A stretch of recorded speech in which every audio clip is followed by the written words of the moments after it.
Quilters Newsletter TV, the Quilters community, is brought to you by Husqvarna Viking, keeping the world sewing for over 140 years. Hi, and welcome to Quilters Newsletter TV, the Quilters community. I'm Mary Kate Carpetras, and you may notice that our set looks a little different today.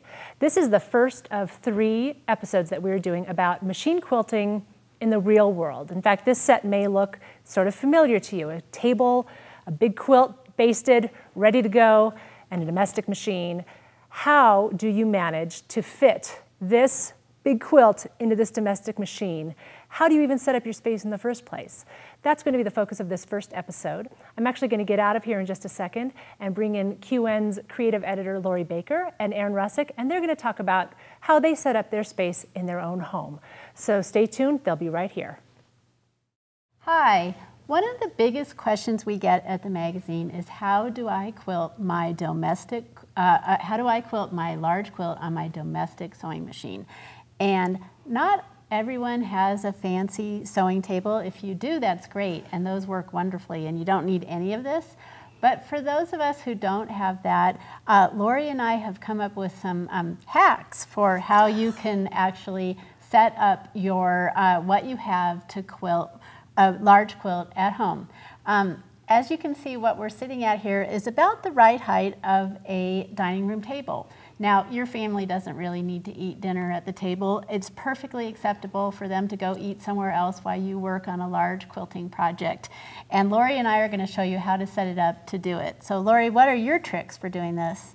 Well, Erin, I really do quilt my quilts on my dining room table. I have a little sewing room with a sewing table, but when it comes to a big quilt, I just don't have enough room.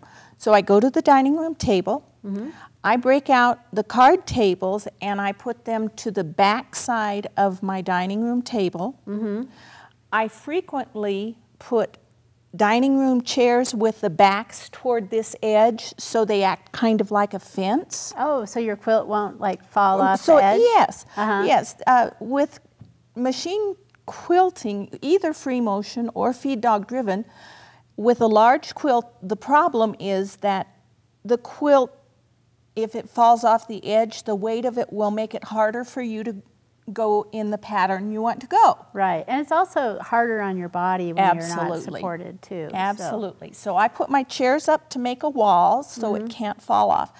I frequently set an ironing board up here where I'm sitting, so it's going the long way here, and that gives me a little more space right beside me for that quilt, and then I can always have all of the quilt supported on a table or the ironing board. Right, right. I find that this area right here is sort of a danger area. It is. There's a lot of weight and it drags it down. Yep, and as you're moving around, what you're doing is coming toward you typically.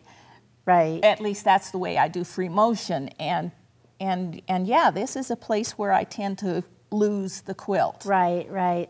Another thing that we've done to set up is you see that I've set my sewing machine up here on the edge, the farthest right edge. This gives me all this real estate to support my quilt. And like Lori said, you can bring your ironing board in here to give you some extra support for this quilt.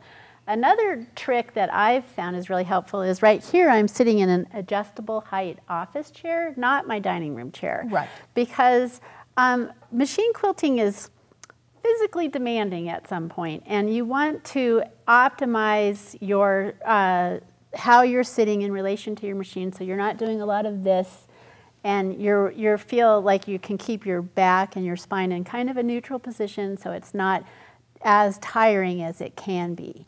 So those are our tricks for setting up what you have to get what you want in your machine quilting. Go home, find out what you have, and play. So now that you have your space set up at home, you've got some tips for that. Be sure to come back and join us for part 2. Lori's going to talk about feed dog driven quilting.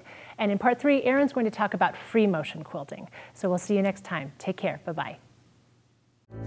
Quilters Newsletter TV, the Quilters community, is brought to you by Husqvarna Viking, keeping the world sewing for over 140 years.